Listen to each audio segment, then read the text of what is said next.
إله إلا الله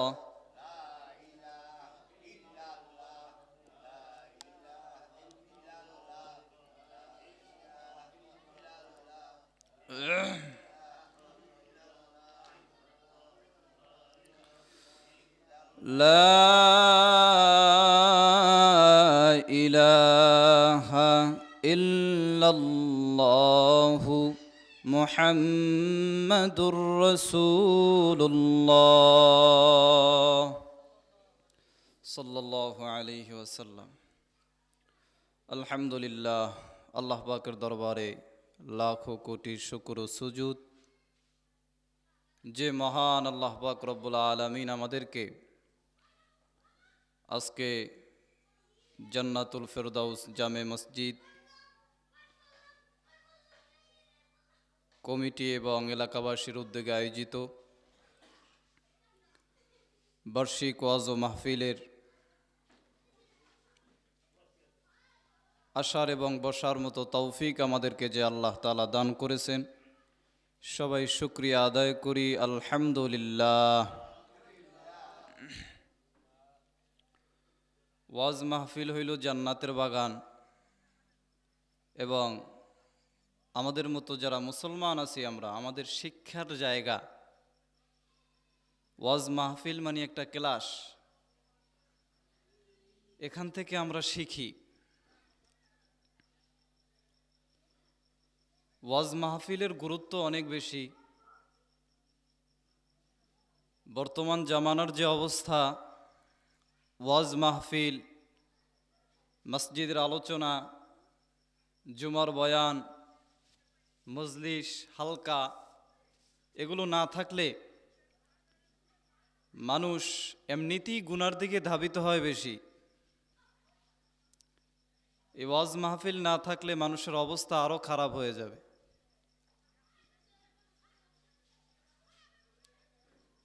এজন্য আজকে জান্নাতুল ফেরদাউস জামে মসজিদের কমিটি বৃন্দ যারা আছে এবং এলাকাবাসী যুবক ভাইয়েরা আজকে এই মাহফিলের আয়োজন করেছেন। অনেক খাটাখাটনি করেছেন, অনেক কষ্ট করেছেন। একটা মাহফিল করতে যে কতটা কষ্ট করতে হয় সেটা যারা করে তারাই বুঝতে পারে।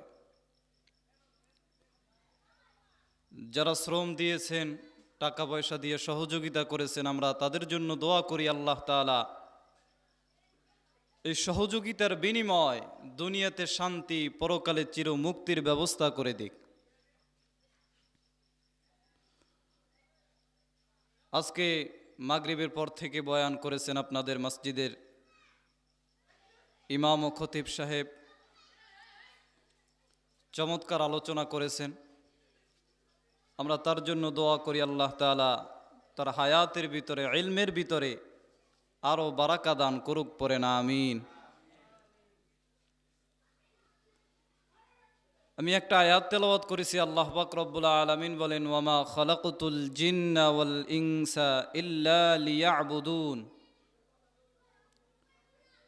আমি আল্লাহ মানুষ এবং জিন জাতিকে সৃষ্টি করেছি একমাত্র আমার ইবাদতের জন্য।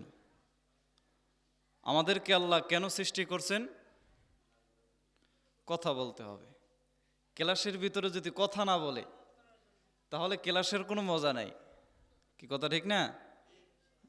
হতে পারি আমি ছোট মানুষ, হ্যাঁ, বয়সে আপনাদের ছোট না, নাতির বয়সী, কারো ছেলের বয়সী, কিন্তু কিছু সময়ের জন্য হইলেও আমি আপনাদের ওস্তাদ, আপনারা আমার ছাত্র। আদৌ বলা ছাত্রদের গুণ হইল ওস্তাদ যেটা বলে সেটার উত্তর দেওয়া।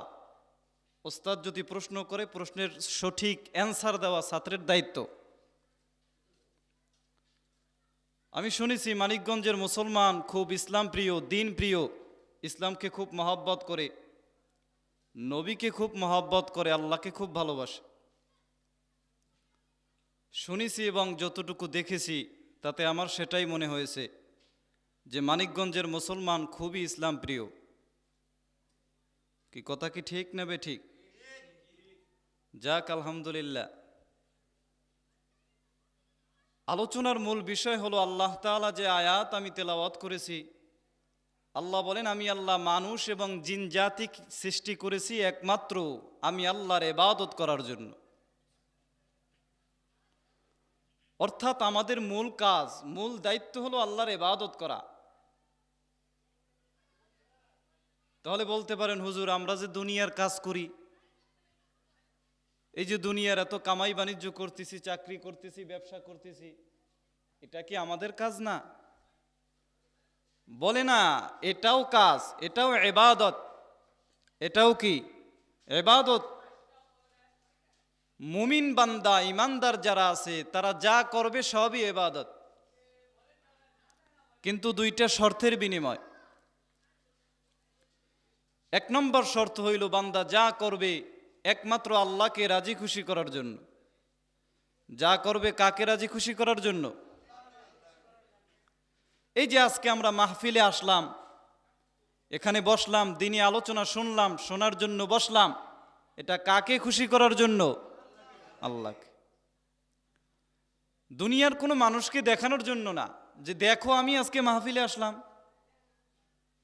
আমি খুব ইমানদার, আমি খুব মুখলেস। এজন্য আমরা মাহফিলে আসি নাই, বরং আল্লাহকে রাজি খুশি করার জন্য মাহফিলে আসছি। এক নম্বর শর্ত হইল, বান্দা যা করবে কাকে খুশি করার জন্য? দুই নম্বর শর্ত হইল, বান্দা যা করবে রাসূলুল্লাহ সাল্লাল্লাহু আলাইহি ওয়াসাল্লামের তরিকায় করবে। এই যে দিনে আলোচনা হইতেছে, দিনে আলোচনা করারও একটা আদব আছে, একটা সুন্নাহ আছে, এবং শোনারও একটা আদব আছে। শোনার আদবটা কি? যিনি কথা বলবেন তার দিকে তাকাইয়া কথাগুলো শ্রবণ করা, এটা আদব। বিনা প্রয়োজনে মজলিস থেকে উঠিয়ে চইলে না যাওয়া, মজলিসের ভিতরে কথাবার্তা না বলা, এটা হলো একটা মজলিসের আদব। এটা নবীজির আদর্শ। আল্লাহ তাআলা আমাদেরকে আদব অনুযায়ী চলার তৌফিক দান করেন। তো আল্লাহ বলে, আমি আল্লাহ মানুষকে সৃষ্টি করলাম একমাত্র ইবাদত করার জন্য। মানুষের আসল কাজই হলো ইবাদত করা। মানুষের আসল কাজ কি? ইবাদত করা। অন্য আয়াতে আল্লাহ তাআলা বলতেছে, আল্লাযী খালাকাল মাউতা ওয়াল হায়াতা লিয়াবলুয়াকুম আইয়ুকুম আহসানু আমালা ওয়াহুয়াল আজিজুল গফুর।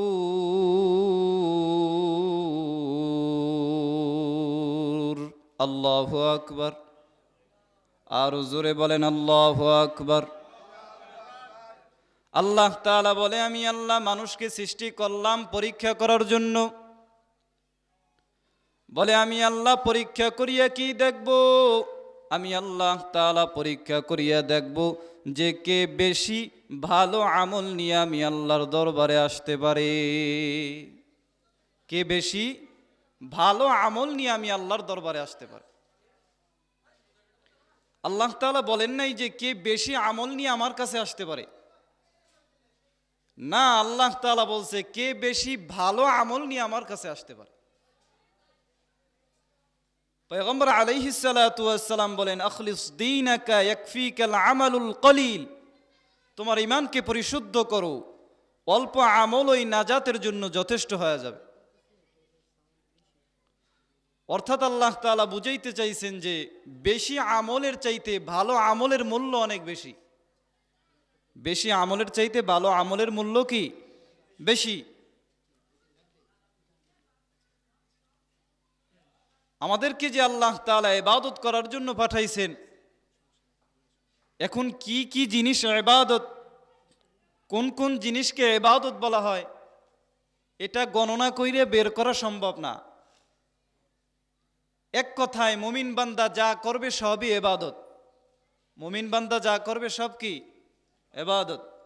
যদি যেই দুইটা শর্তের কথা বললাম, ওই শর্ত দুইটা মাইনে যদি সে করে। এখন যদি বান্দা শর্ত মানে আল্লাহকে রাজি খুশি করার জন্য করে এবং রাসূলের তরিকায় করে, এই দুইটা শর্ত মানিয়া বান্দা রাস্তা দিয়া চলতেছে, সেটাও তার আমল নামায় সওয়াব হইতেছে। বান্দা ঘুমাইতেছে, সেখানেও তার আমল নামায় সওয়াব হইতেছে। বান্দা টয়লেটে যাইতেছে, সেখানেও বান্দার আমল নামায় সওয়াব হইতেছে। বান্দা চাকুরি করতেছে, সেখানেও তার আমল নামায় সওয়াব হইতেছে। বান্দা ব্যবসা করতেছে, ব্যবসা করার কারণেও বান্দার আমল নামায় সওয়াব হইতেছে। বলে তার কারণ কি? বলে বান্দা দুইটা শর্ত মানল। এক নম্বরে বান্দা যা করছে একমাত্র আল্লাহকে রাজি খুশি করার জন্য করেছে। বলে বান্দা ব্যবসা করে কি জন্য? মানুষ এত মাথার ঘাম পায়ে ফালাইয়া কেন এত কামাই করে, কেন এত কষ্ট করে রাত দিন ভর? বলে তার কারণ কি? বলে সন্তানকে একটু ভালো রাখবে, স্ত্রীকে ভরণ পোশাক দিবে, নিজে একটু শান্তিতে থাকবে, সুস্থ থাকবে, সুখে থাকবে, এজন্যই তো মানুষ এত কষ্ট করে। এজন্য করি না আমরা? বলে এই দায়িত্ব তোমাকে কি দিল? কেনই বা তুমি তোমার সন্তানের ভরণ পোষণ দিবা? কেনই বা তুমি তোমার স্ত্রীর দায়িত্ব নিবে? এই দায়িত্ব তোমাকে কে দান করলো? বলে এই দায়িত্ব তো আল্লাহ দিছে। এই দায়িত্ব কে দিছে? আল্লাহ। তাহলে আল্লাহর দায়িত্ব পালন করাটাই তো হলো ইবাদত। আল্লাহর দায়িত্ব পালন করাই কি ইবাদত? বলে ভাই নামাজ পড়তে বলছে কে? বলেন না, কে বলছে? আল্লাহ বলছে। আল্লাহ বলছে দেখে আমরা নামাজ আদায় করি। নামাজ পড়লেই তো আমাদের আল্লাহর ইবাদত করা হয়। কি কথা ঠিক না?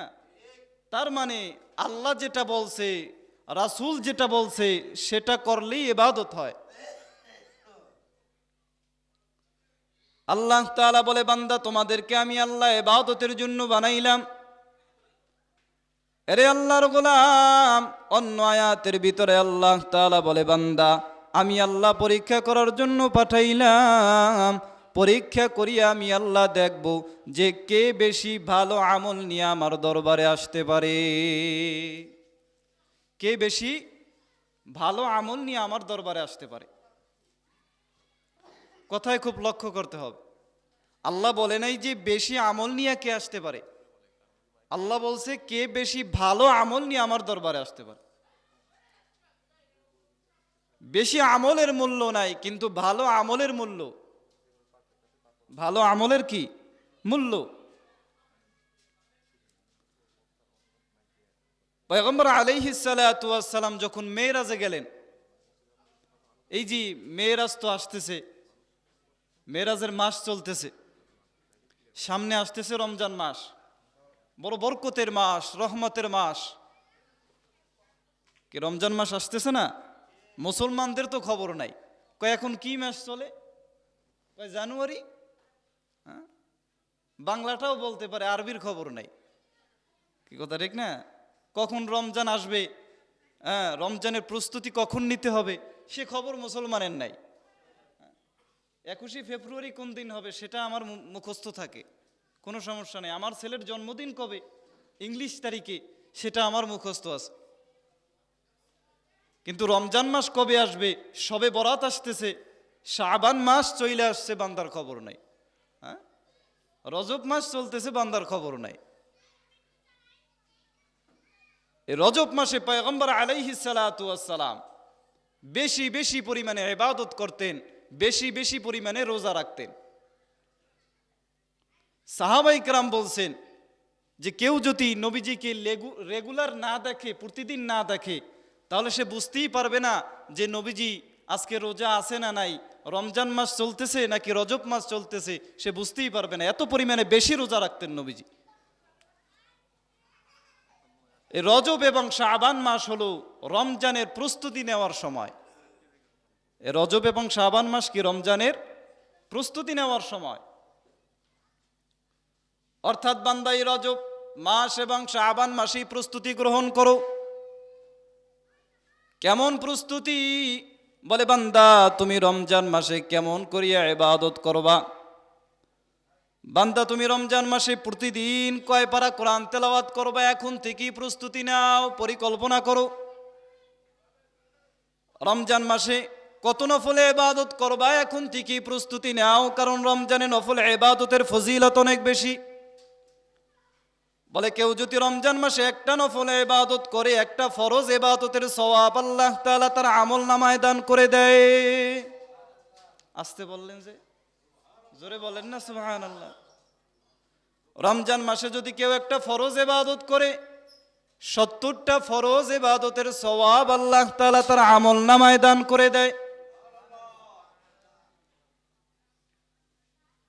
রমজান মাসের এত ফজিলত, এজন্য পয়গম্বর বলতেছে, এরে উম্মতের দল, রমজান মাস আসার আগেই রমজানের প্রস্তুতি গ্রহণ করতে হবে। রমজান মাস আসার আগেই রমজানের কি প্রস্তুতি গ্রহণ করতে হবে। আল্লাহ আমাদেরকে তৌফিক দান করেন। আল্লাহ তাআলা বলে, আমি আল্লাহ পরীক্ষা করার জন্য বানাইলাম যে কে বেশি ভালো আমল নিয়ে আমার দরবারে আসতে পারে। বলেন, কে বেশি ভালো আমল নিয়ে আমার কাছে আসতে পারে। এখন আমার কোন ইবাদতটা ভালো, কোন ইবাদতটা ভালো না, সেটা বোঝার উপায় কি, সেই বিষয়ে আজকে আলোচনা। আমি নামাজ পড়তেছি, আমার নামাজ আল্লাহর দরবারে কবুল হয়েছে কিনা সেই গ্যারান্টি কেউ দিতে পারবে? দিতে পারবে না। আমি রোজা রেখেছি, রোজাটা আল্লাহর দরবারে কবুল হয়েছে কিনা সেই গ্যারান্টি দেওয়ার ক্ষমতা কারো আছে? নেই। কেউ জানি না আমার নামাজ কবুল হবে কিনা, কেউ জানি না আমার কোরআন তেলাওয়াত কবুল হবে কিনা, কেউ জানি না আমার রোজাটা আল্লাহর দরবারে কবুল হয়েছে কিনা। জানার কোনো উপায় নাই।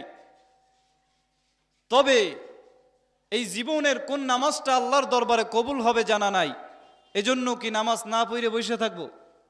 হ্যাঁ, যে জানি না তো জানি না, নামাজ টামাজ আর পড়বই না, যেটা জানি না এটা পড়বো কেন? হ্যাঁ, বলে কেউ বলতে পারে না কার নামাজটা আল্লাহর দরবারে কবুল হবে। কিন্তু জীবনের 2 রাকাত নামাজও যদি আল্লাহর দরবারে কবুল হয়, ওই 2 রাকাতের ওসিলায় আল্লাহ তার বান্দাকে মাফ করিয়ে দিতে পারে। এখন সেই 2 রাকাত যে কোন 2 রাকাত, সেটা আপনিও জানেন না, আমিও জানি না। কি জানা আছে কারো? জানা নাই। নবীর সাহাবী হযরতে মুআজ ইবনে জাবাল রাদিয়াল্লাহু তাআলা আনহু বর্ণনা করেন যে কমপক্ষে 4টা গুণ যেই আমলের ভিতরে থাকবে, সেই আমল আল্লাহর দরবারে কবুল হয়ে যাবে। কয়টা গুণ?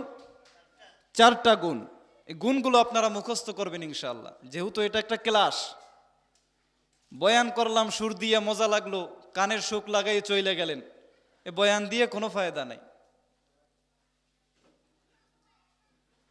হযরত মুআজ ইবনে জাবাল রাদিয়াল্লাহু তাআলা আনহু বলতেছে, কমপক্ষে 4টা গুণ যেই আমলের ভিতরে থাকবে, সেই আমল আল্লাহর দরবারে কবুল হয়ে যাবে। পড়েন না সুবহানাল্লাহ। 4টা গুণের ভিতরে 1 নম্বর গুণের নাম হলো ইলম। 1 নম্বর গুণের নাম কি? ইলম। পয়গম্বর আলাইহিস সালাতু ওয়াস সালাম বলেন, তলাবুল ইলমি ফরিদাতুন আলা কুল্লি মুসলিম। দ্বীনি ইলম শিক্ষা করা প্রত্যেক মুসলমানের উপরে ফরজ। দ্বীনি ইলম শিক্ষা করা প্রত্যেক মুসলমানের উপরে কি? ফরজ। এবার আসেন, এই দ্বীনি ইলমটা কি? আল্লাহর নবী বলেন নাই যে তোমাকে মাওলানা হতে হবে, মুফতি হতে হবে, মুহাদ্দিস হতে হবে, বড় হাফেজ হতে হবে। না না, এটা হওয়া তোমার জন্য জরুরি না, হইলে আলহামদুলিল্লাহ। কিন্তু দ্বীনি ইলম যেটা আমার চলতে প্রয়োজন, সংসার তো সবাইরই চালাইতে হয়, সংসার চালাইতে হইলে মাসালা মাসাইল জানা দরকার। আমার সন্তানকে আমি কিভাবে চালাবো, আমার স্ত্রীকে আমি কিভাবে পরিচালনা করব, নামাজ তো আমার পড়তেই হবে, নামাজটা কিভাবে পড়তে হবে সেটার ভিতরে নবীজির আদর্শ আছে, আল্লাহর হুকুম আছে, এগুলো জানা। ব্যবসা তো আমি করি, ব্যবসা কিভাবে করতে হবে, কোনভাবে করলে নবীর সুন্নাত অনুযায়ী হবে, চাকরি কোনভাবে করতে হবে, এগুলো সব বিষয়ে ইসলামের বিধিবিধান আছে না নাই? এই ইসলামের বিধিবিধান জানা, এটাই হলো আমাদের জন্য ফরজ।